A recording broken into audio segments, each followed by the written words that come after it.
Hello, everyone. It is Backstage Live with Cindy Rowe. I am your hostess, Cindy Rowe, with Cindy Rowe Marketing. Does everybody know my name now? I don't think I've ever actually introduced it like that. But every Wednesday, I have the pleasure and honor of chatting with other small business owners, entrepreneurs, and solopreneurs. And today, I have a fun guest for you. Hello, Lindsay. How are you doing? I'm good, Cindy. Thank you for having me. Thank you so much for being here. Now, we kind of go back a few years, and back in the fitness day when we both worked at the Y, and you were actually my superior for, I think, a short period of time because you Very left shortly after I started in the fitness center. But yeah, that's how we got to know each other briefly. But then we've followed each other on social media and just have stayed connected that way. But you're no longer in the fitness industry. You have your own business. So share with everybody what it is you do. So I have a business called Lizard Lane Design Company, and I make home decor, um, everything in between. I started doing well. I'll start from the beginning. So we worked at the Y. So I have a degree in exercise physiology, and I worked at a couple healthcare organizations in the area. And I always had like the ability to be creative in those positions, but it was never really the type of creativity that I was really looking for. So Mhm. I was doing like crafting and home decor and a little bit of everything, anything I could build. I was doing that on the side, just as a little hobby. I left the healthcare world, and started working at a local small business, and it wasn't doing it for me either. So I took a large chunk of my savings account out and bought a laser engraver, and it's kind of just spiraled from there. So, yeah, home decor. I started doing kids DIY kits. That's kind of how it kind of evolved during COVID. So yeah, that fun stuff. Had okay, so you had experience with the engraver before you purchased it, or like what made you decide to go that route with your Pinterest. crafting? I had a Pinterest board and I still have it to this day, and I like will probably never erase it or delete it. It was called Potential. And so I would like pin all these cool projects that I could make with this laser engraver. So a lot of them being like nursery signs, which I do now. And so I would always just like pin stuff, and I'm like, okay, like someday maybe I'll spend the money and make this investment and buy one of these. But I truthfully never actually thought it would happen. And then um, the opportunity kind of presented itself in a really roundabout way, and here we are. And so do you have your own workshop? Do you do it out of your garage or basement? Where do you do all this fun creating? Well, it started in the spare bedroom at my two-bedroom apartment, and I know that my neighbors loved that. That was several years ago when it was still kind of a hobby, but now I have a really cool workshop in my basement. So it actually worked out really well. The previous homeowner was a woodworker by trade. So the basement was set up really nicely with tons of outlets and just wide open space, hard floors, concrete floors.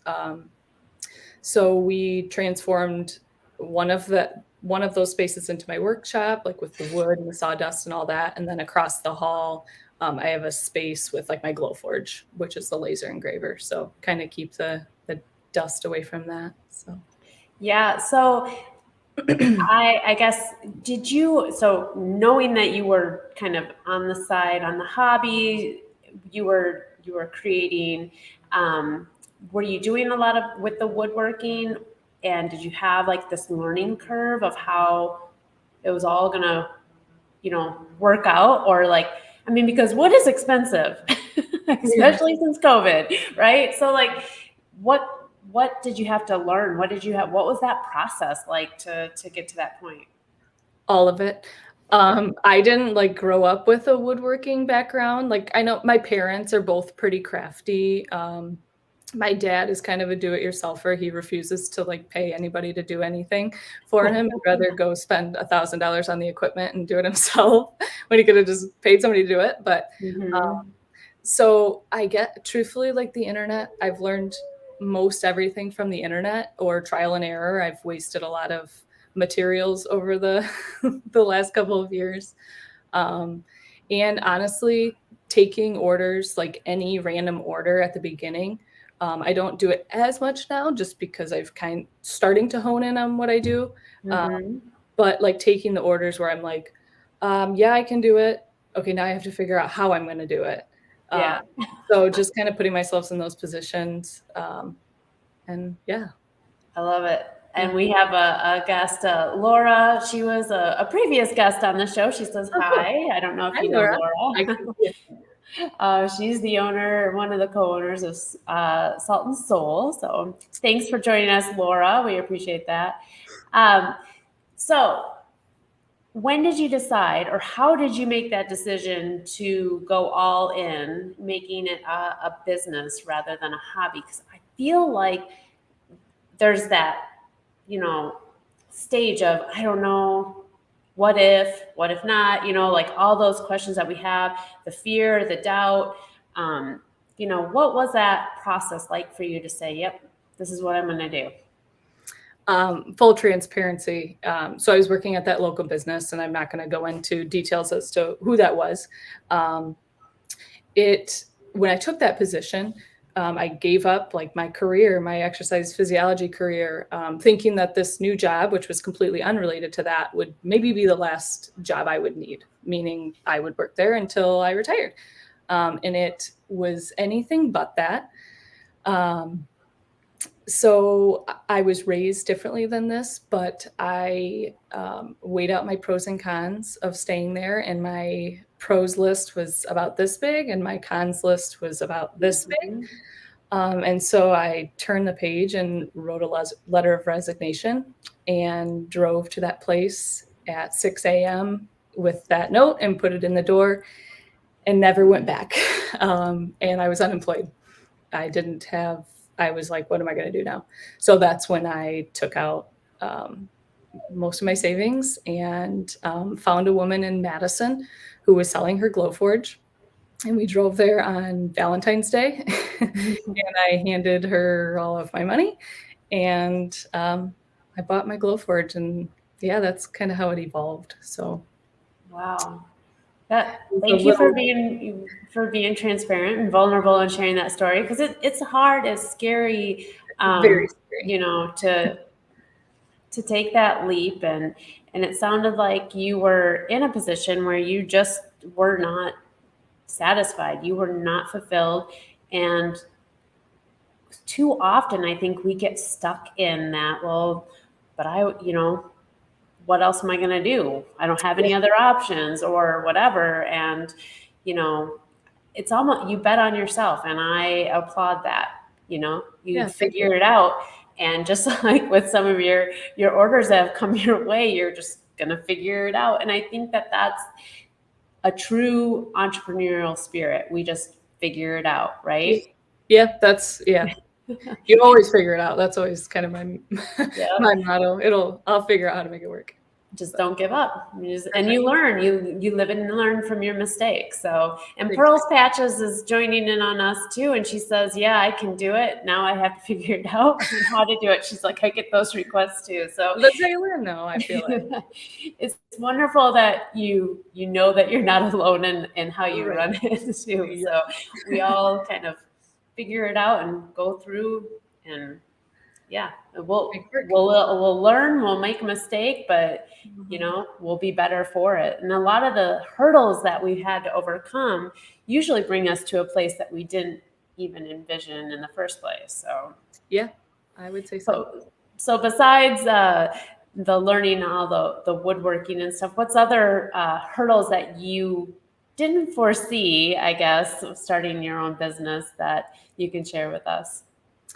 Um, I I don't know if it's necessarily hurdles, but there's a lot that goes into it. It Mhm. would be really easy to just every day go downstairs to the basement and plug my headphones in and just go to work. But it's so much more than that. It's, as you know, like the marketing, the social media, and I only do like a really small portion of that. I know there's a lot of people that are way more active, and I try to be. But some days you just want to go downstairs and create. So, yeah, all the things that are like on the back end of the business. So yeah, the marketing, the purchasing, I mean, figuring out where I'm going to go for my supplies, and if I need a new supply, who's going to be my go-to for that. So it's a lot. It is a lot, but I can't imagine doing anything else. Yeah, it is. It's a pretty amazing feeling, when you call something your own, right? And for you, it's like you create this, and it's most likely going into somebody else's home, and it's almost like a piece of you in everybody's home, and it's like that. That's a very powerful thing too, and appealing, like fulfilling, I guess. Yeah, definitely. I think that would probably be a big hurdle, is like, I'm making this stuff and I'm having fun, but like, does anybody like it? Like, like I'm going to spend all this time creating this piece, and it's like, is somebody going to want to have it? So I think just like doubting yourself sometimes is a huge hurdle. Do you consider yourself a perfectionist? I pride myself on everything I make. I would be proud to have in my own home. So that's kind of that. Yeah. So I mean, most of the time when I have a customer picking up, I am standing at the kitchen counter waiting for them to show up, because I do like to meet the people as much as I can in person. And like, just like brushing it off to the last second, or just like, yeah, I'm psycho like that, but that's just the way I operate. So Yeah. I hope people appreciate it. So you mentioned that you do some social media stuff. What have you, because I'm a marketer, and I like to know what's worked for people. And I've seen your Facebook stories and stuff like that. What's really worked well for you getting in front of maybe a new client or a new customer or new audience? I'm not sure if it answers that exactly, but like word of mouth, I think that is the best tool. People see your things in other people's homes, or I sell at home on Hayloft, so if people see it there, word of mouth is like the greatest, I think. Yeah. Because like you can see things on social media, but like to actually see them up close, or I think word of mouth is up there. Yep. And if you've got it, like, keep on it, right? Like, ask for referrals, ask for those testimonials, ask for the pictures of it in your home so people can That's share my it. I mean, favorite. like that's incredible. So Yeah. I know I've seen your work, and I know there's other wood crafters in the area that do something similar. How do you differentiate yourself amongst the crafters, or what you can find at the, I don't want to say it, but the stores, the big box stores, and like, how do you differentiate yourself? I think just like the love that I put into my stuff. I really try to have like precise cuts, and just attention to detail in any way that I can. Quality materials. I'll spend a little bit extra, even if I'm not 100% sure I'm going to get it back. But anything that leaves my hands, I just want somebody to really love and appreciate the amount of attention I put into it. So Yeah. I'm nowhere near perfect, and I'm learning every single day. But that's always my goal, is just attention to detail, I think. Yeah, I love that answer. I really do. So, do you have, because I would consider you a maker, do you have a network of other makers, creators, that you stay connected with, that help keep you elevated, help keep you up and positive when things don't go well, because in life of entrepreneurship and small business, it doesn't always go well. It's not always peachy. So yeah, do you have a core network of people that you lean on? A little bit. I do kind of stay in my own lane. However, like social media with Instagram, I use Instagram a lot just for like to talk to my peers. So people I look for or look not forward to, but look up to, Right.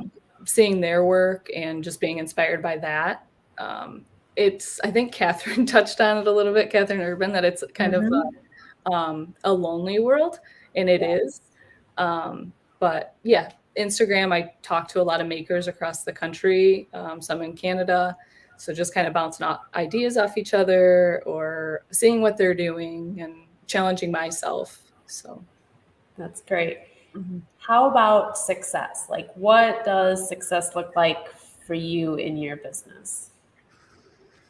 A kind of a lame answer, but staying busy, staying like keeping the orders coming and um, taking more challenging orders and being successful in those. Some of like my logo work, I'm really proud of. So I would consider that success. When I see my stuff in people's homes, or I really like on Facebook when I see a picture and somebody's like they're at somebody's house and I can see something in the background of mine. I'm like, that's kind of cool in a humble way, but That's cool. And we all have our own definitions of success, and I like that. Being busy, staying busy, being challenged is Mhm. is a great measure of success. How about, I think I think I saw something that you shared on stories Oh, about, does your husband do all the cutting or something like that? yeah. Like, but then I don't want to like make a joke of it, but do you have help or is it all just you? Everything that you do is you. Um, it's pretty much me. I gotta give the guy credit. He's awesome. Sometimes I don't want to hear his input, but he does have good advice sometimes. I'll give him that. And usually when I come home from Home Depot or wherever I went, he's really good about carrying everything downstairs for me. But I have had him help me in the basement one time. Probably never. He doesn't always like the way I do things, and I think I make him a I nervous love wreck. it. I was using the table saw one day, and I don't even know what he was doing. It doesn't matter, but he was like, "I think I gotta go." He's like, "You're making me a nervous wreck." So, yeah, like a one-woman operation. Girl power. I love it. I love it. And you did post something like that, right? Am I not dreaming? Yeah. No, yeah, I did. Yeah, I did a reel. I've been Okay. liking the reels lately. I'm not very good at them yet, but I'm getting there. Yeah, well, I know. I preach it, and I have to start doing it too. Uh, it So brings a going little forward, I'm sorry, go ahead. it just brings a little, excitement to my day. Yeah. So going forward, like where do you see your business going, growing, doing? Like what does it look like in the next 6 months to a year to 5 years? Like, share with me if you don't mind. That's a good question. I ask myself that every day. Like, where am I going with this? Um, I'm going to start doing some do-it-yourself classes. It's something I've wanted to do for a really long time. We talked about earlier how I'm a pretty big introvert, so getting up in front of a class like scares the heck out of me. I did used to teach group fitness, and for some reason that never like scared me. But the thought of doing it this time, I don't know what's changed, but makes me pretty nervous. But I'm going to give it a shot. So the geo bursts that I make that are like the star with the different colors and different size woods, I'm going to start doing some of those do-it-yourself classes in the area. So I'm going to head that direction, still taking customs, of course, and making what I want to make as well, but kind of branch into that direction. I did Catherine's macrame class. She came to my house and hosted a class. Yeah. And I had so much fun that I was like, I feel like maybe people would like to take what I do. So I'll do 75% of the work, all the scary stuff with the saw and getting everything prepped, and then you get to do the fun part. So yeah, that sounds exciting. And I'm excited. I have missed Catherine's classes before, and then she did those cute little macrame flags, and I was like, oh my gosh, this is so cute too. And I just have a busy summer, so Yeah. if it's in the fall when things have slowed down a little bit, then I'll be joining as well. Yeah. They are fun just to get creative. Like, people love to get creative, but they don't like have the equipment or the materials, or just like they can do majority of it if somebody just kind of preps for them. So Right, yeah. give it a shot.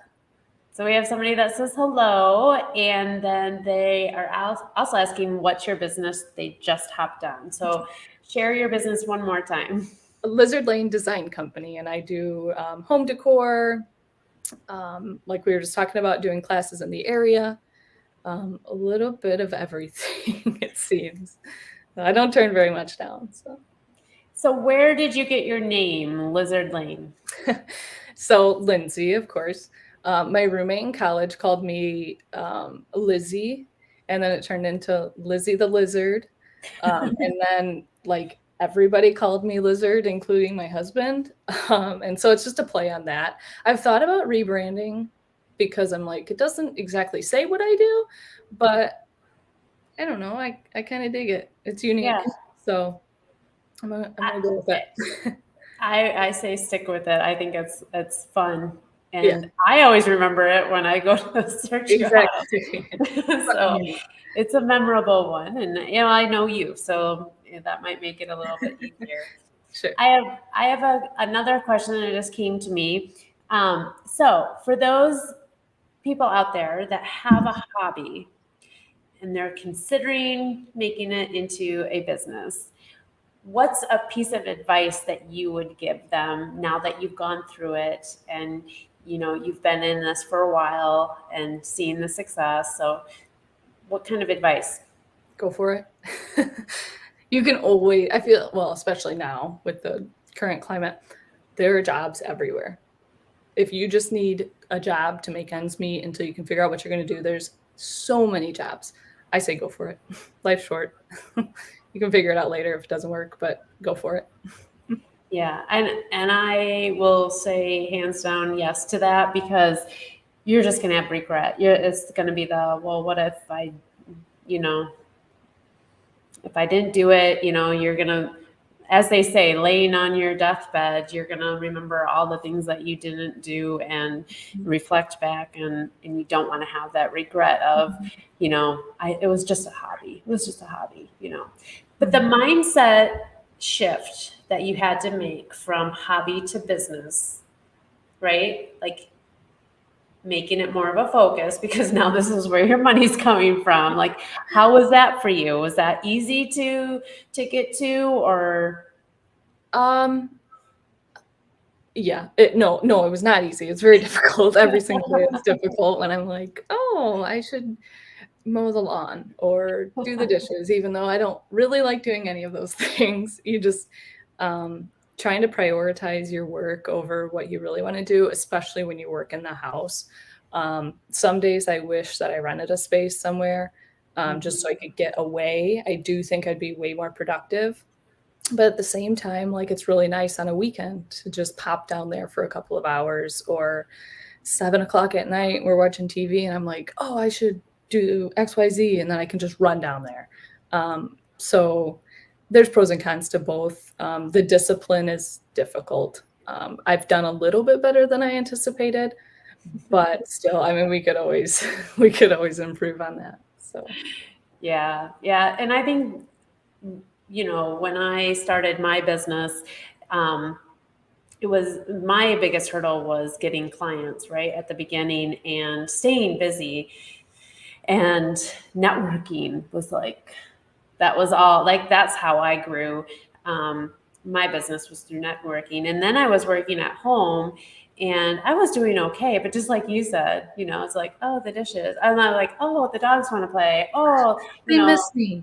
yeah, like there were so many other distractions. I could still get work done, and then as my business started to grow, I'm like, I need a better place to function because I can go now. I rent office space and I can go and hammer out 4 hours of work here at the office. That would probably take me 8 hours at Your home. whole day. So I am very much more effective and efficient, and then I can enjoy more quality time at home, which is really important to me. Which is another reason that we go into business for ourselves, so we can control our schedule. So you can work 24/7. Yes, yes. Yeah, I think they say you give up your 8 to 5 to work 24/7. Yep, it never ends, right? Because we wake up thinking about it, we go to bed thinking about it. Yeah. And that's when a lot of like people get off of work, and so that's when a lot of like your messaging back and forth, Yeah. emails, that's when that takes place. But it's part of the territory. Some days I'm like, ugh, but it comes with the territory, and I'm just happy people care what I'm doing. Yeah, that's awesome. Well, we're at the end of the show. Did it go fast? It went really quickly. Fast. I know, I told you. But this is my favorite part because this is well, not really. It's your favorite part because you get to promote your business. But it's the end of the show where you can tell everybody where to find you, what's happening, any good news that you want to promote. It's all you. Awesome. So you can find some of my work at Home on Hayloft in Rockton, 109 Main Street.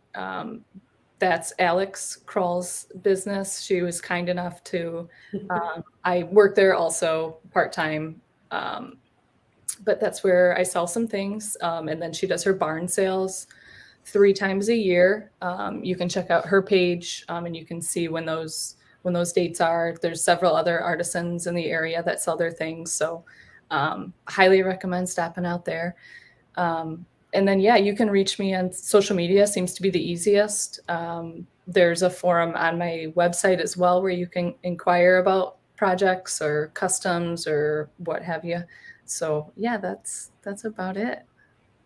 Wonderful. So if you do these DIY classes in the near future, they can find those on Facebook and Instagram. You'll be posting about them there.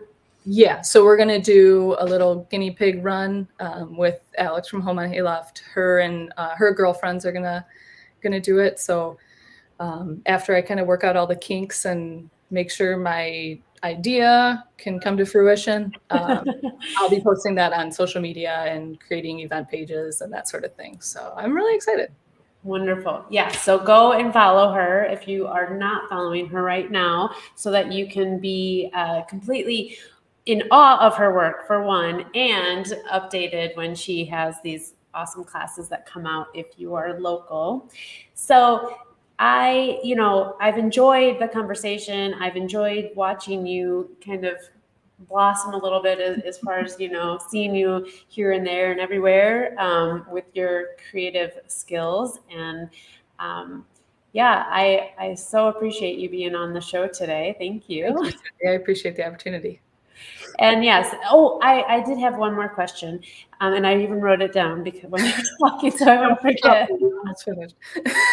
So you do custom work, but you also just have the things that you've just created, because you wanted to create them, right? Mm-hmm. What's the turnaround time typically for a custom piece? A couple of weeks. If people need it like soon, like somebody one time messaged me and they're like, I'm having a baby this week. Can you quick make like a birth announcement? Yep. Typically I ask like 2 to 3 weeks, which is a pretty reasonable amount of time, I think. But of course, if people need it sooner, I work at home, so I can usually get things done. So wonderful.